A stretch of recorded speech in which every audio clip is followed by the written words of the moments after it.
I've never seen a strong person with an easy past, and this woman's story is no different.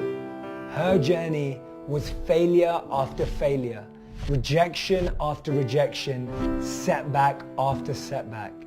Let me tell you her story. At the age of 17, she was rejected from college. At 25, she experienced what she describes as the most traumatizing event and experience of her entire life. It was when her mother passed away after a 10-year battle with multiple sclerosis. At 26, she had a miscarriage. At 28, she got divorced.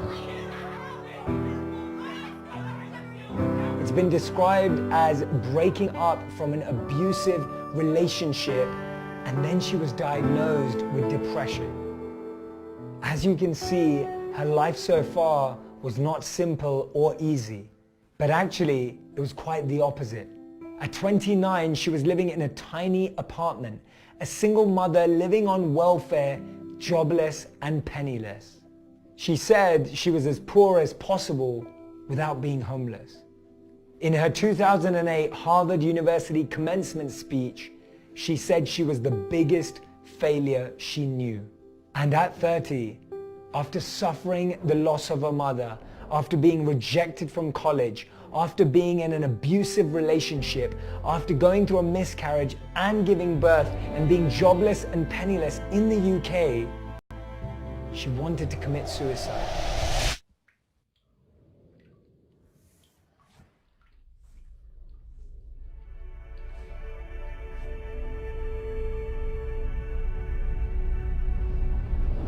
Instead, she'd been working on a book. She submitted her manuscript that was rejected by over a dozen publishers. At 31, she finally published her first book. At 35, she became author of the year. At age 42, she sold 11 million copies of her book within 24 hours. Her name is JK Rowling, the author of Harry Potter. She has become one of the most successful authors of all time and one of the wealthiest women in the world, but all through a struggle, pain, and journey of hardship. In 2006, she told a newspaper that most of her books are about death because of how she lost her own mother. And that's in Harry Potter's experience of the death of his parents, and also in Voldemort's addiction to immortality. Because she stated, aren't we all frightened of death?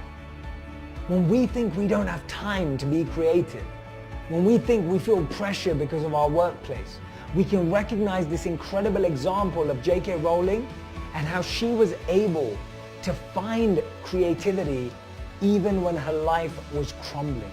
In 2011, Forbes estimated her worth to be $1 billion. But allegedly, she doesn't have that ranking anymore.